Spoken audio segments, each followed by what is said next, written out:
Finally আমরা চলে এসেছি ঈদগাহ মাঠে। ফাইনালি আমাদের ঈদগাহ মাঠের নামাজ পড়া শেষ। তো নামাজ শেষ করে আমরা চলে আসছিলাম আমাদের কবরস্থানে, দাদা দাদির কবর জিয়ারত করে।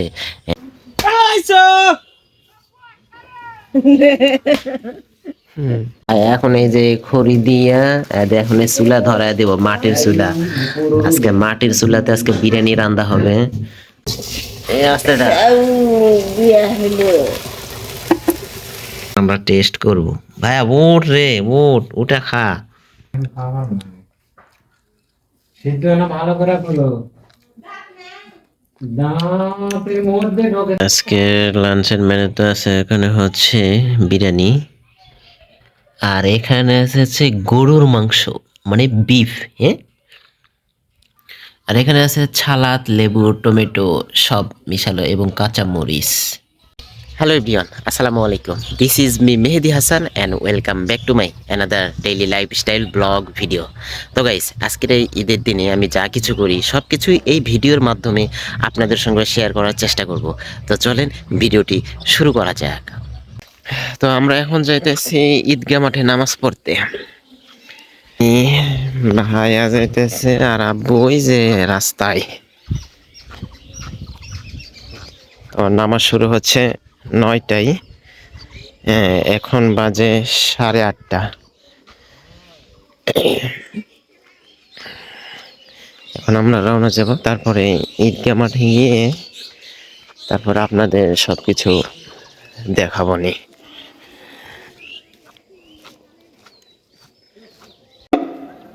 এটা মাত্র রোজার সওয়াব এবং পুরস্কার কে দেবেন? সবাই বলেন, পুরস্কার কে দেবেন? ভালো। আল্লাহ তাআলা দিবেন। এই পুরস্কার পাওয়ার জন্য যেরকম আমরা সিয়াম সাধনা করলাম, এটা ধরে রাখতে হলে আমাদের কিছু গুনাহ ছাড়তে হবে। ফাইনালি আমাদের ঈদগাহ মাঠের নামাজ পড়া শেষ। তো নামাজ শেষ করে আমরা চলে আসছিলাম আমাদের কবরস্থানে, দাদা দাদির কবর জিয়ারত করে এখন আবার বাড়ির উদ্দেশ্যে রওনা দিলাম। তো বাড়িতেও চলে এসেছি।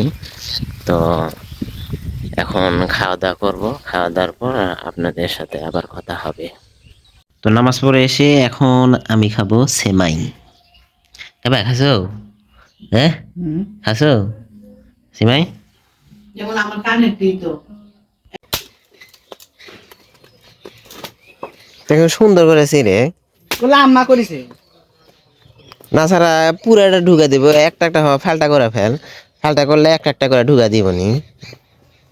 এই হসে বাহ, এটা চোকার ভিতর পোকা দিলে তো হ্যাঁ। এটা আবার কি সবজি গাছে নাকি? এটা ঘষকে ধরে দেখিনি আর ফাটা দিলে ঘষকে ধরে ওটা ফাটাতে লাগলে তো সব ভাত ফুরে যাবে।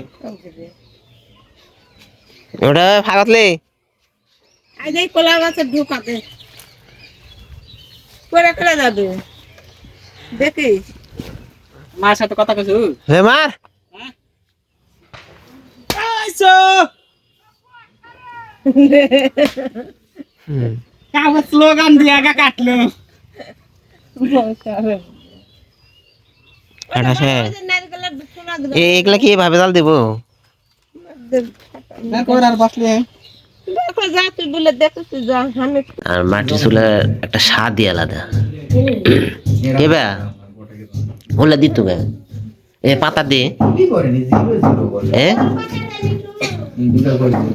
দিলে পাতা, ওই এই যে ওই সাদায় কাগজ দে ভা, ওই সাদায় কাগজ দিলে তাড়াতাড়ি ধরবো নি। কয়রা কোন দিকে তুমি দে এক সাইডে দে। তোমার লাগবে না?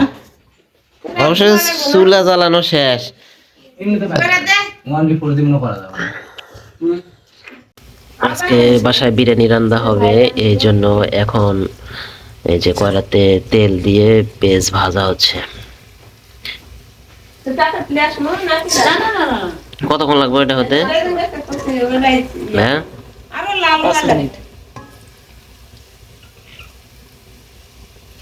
পেঁয়াজ ভাজা কমপ্লিট। এখন জিরা দিব, জিরা। হ্যাঁ, তো এই পেঁয়াজ ভাজা হয়ে গেলে এটা একটা পাত্রে উঠে নিব, উঠে নেওয়ার পরে তারপরে ভেজানো যে চাল আছে চালে কড়াতে দিয়ে দিব। তো এখন এটা ভাজা শেষ, এখন এটা উঠে নিতেছি। ওই তেল কি এভাবে থাকবো? হ্যাঁ আহ,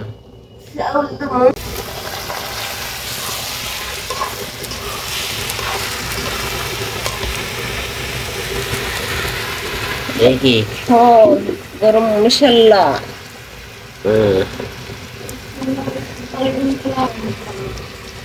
কি দিল? আদা দিল,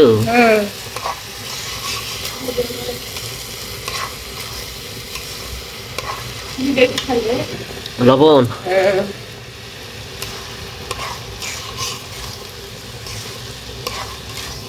এখন এই চাল কিছুক্ষণ ভেজে নিয়ে তারপরে গরম পানিতে ছেড়ে দিতে হবে।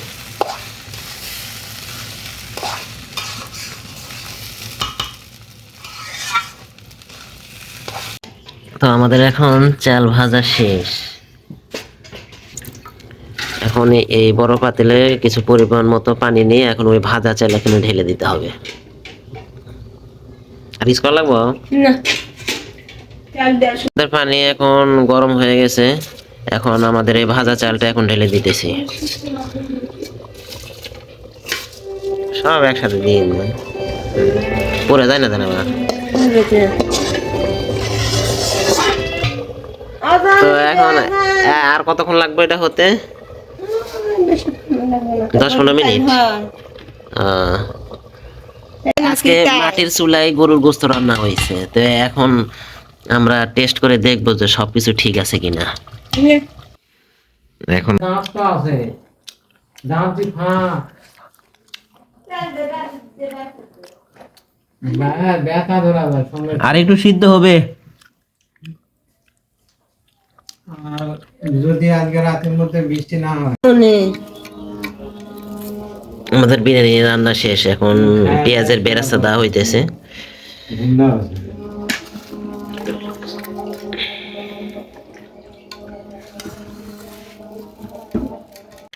ফাইনালি গাইস, এখন আমি লাঞ্চ করব। এখন দুপুর টাইম। তো আজকে লাঞ্চের মেনুতে কি কি আছে আপনারাও দেখেন। আজকে লাঞ্চের মেনুতে আছে, এখানে হচ্ছে বিরিয়ানি, আর এখানে আছে গরুর মাংস মানে বিফ, হ্যাঁ। আর এখানে আছে সালাদ, লেবু, টমেটো সব মিশালো এবং কাঁচা মরিচ। তো আমি এখন খাবার খেয়ে নিই। খাবার খেয়ে তারপর আপনাদের সঙ্গে আবারও কথা বলবো। ফাইনালি গাইস, দুপুরে লাঞ্চ কমপ্লিট। তো এখন একটু রেস্ট করব, না হলে ঘুমাবো। তো ঘুমাবো একটু। তো ঘুম থেকে উঠে তারপরে একটু মাঠের দিকে যাব, বা ওই রাস্তার দিকে যাব। তো রাস্তার দিকে যখন যাব তখন আপনাদের সব কিছু ঘুরে ঘুরে দেখাবো। গাইস, লাঞ্চের পর ঘুমিয়ে গেছিলাম। ঘুম থেকে উঠে এখন আমরা তিনজন মাঠে ঘুরতেছি। তো এখন ভালোই লাগতেছে। এখানের পরিবেশও অনেক সুন্দর, চারিদিকে মাঠ আর মাঠ। এই মাঠে এখন ধান লাগানো হয়েছে। তো ধান এখনো ফলে নাই, তবে ধান এখন অল্প কিছুদিন বয়স হইতেছে। এখনো কিছু সময় লাগবে, তাহলে ধান ফুলবে। তো আমরা এখন এই রাস্তা দিয়ে হাঁটতেছি। এই যে এই রাস্তা দিয়ে, মাঠের মধ্যে একটা ছোট একটা রাস্তা আছে। তো এই রাস্তা দিয়ে আমরা হাঁটতেছি। তো আকাশও অনেক মেঘলা। এই যে আপনারা দেখতে পাচ্ছেন অনেক মেঘলা। তো যে কোনো টাইম বৃষ্টিও আসতে পারে, বলা যায় না। তো এই মুহূর্তে এই পরিবেশ অনেক সুন্দর, একটা মনোমুগ্ধকর পরিবেশ। তো এখন আমরা এই যে তিনজন আছি, আমি আছি, জেনায়েদ আছে, আর হচ্ছে সাকিব আছে। তো আমরা এখন কথা বলতেছি, ঘুরতেছি। আমরা তিনজনেই ছুটিতে বাড়িতে আছি। তো আমরা ভাবলাম যে আমরা ভিআইপির ওদিকে রাস্তায় না গিয়ে তো আমরা দেখি মাঠের মধ্যে এদিকে ঘুরি। অনেক নিরিবিলি একটা পরিবেশ, অ্যান্ড আমাদের ঘুরতেও ভালো লাগতেছে। আশেপাশের পরিবেশটাও অনেক ভালো লাগতেছে, একদম সুন্দর নিরিবিলি একটা পরিবেশ। তো আমার কাছে জাস্ট একদম সুন্দর, একদম মনোমুগ্ধকর পরিবেশ লাগতেছে এখানে। আপনারা যখন ঈদের ছুটিতে গ্রামের বাড়িতে যান বা কোথাও বেড়াতে যান কোনো আত্মীয় স্বজনের বাড়িতে, তখনও কি আমার মতন এরকম আপনারা এরকম মাঠের মধ্যে ঘোরেন? যদিও আপনারা ঘুরে থাকেন তাহলে আপনাদের কেমন লাগে অবশ্যই সেটা এই ভিডিওর কমেন্ট বক্সে জানাবেন। বাইরে ধীরে ধীরে বৃষ্টি হচ্ছে, তো এর জন্য আমরা বেশিক্ষণ ঘোরাঘুরি করতে পারলাম না, তাই বাসায় চলে আসলাম। তো আমরা অলরেডি এখন বাড়িতে চলে এসেছি। বাহিরে বৃষ্টি হইতেছে, তো এর জন্য তাড়াতাড়ি করে বাসায় চলে আসলাম। আমি এখন পিৎজা খাবো। পিৎজা সকালে যে মানে দুপুরে যে পিৎজাটা বানাইছে সেই পিৎজাটা খাবো। এক কাম খাওয়াই লাগবে। টেলিগ্রাম দিলে 1 মাস সময় লাগে। হুম, 1 মাস পরে 1 মাসের মধ্যে ডিলেট নেই। সেই টেস্ট রে। জানালে শক্ত হয়ে গেছে। হুম, ক্লান্ত। চলা পিৎজা খা। তো গাইস, আজকের সারাদিনের লাইফ স্টাইল ব্লগস ভিডিওটি আপনাদের কাছে কেমন লেগেছে অবশ্যই কমেন্ট করে জানাবেন। দেখা হবে আবারও পরবর্তী কোনো ডেইলি ব্লগস ভিডিও নিয়ে। সেই পর্যন্ত আপনারা সবাই ভালো থাকবেন, সুস্থ থাকবেন। Take care, have fun. আল্লাহ হাফেজ।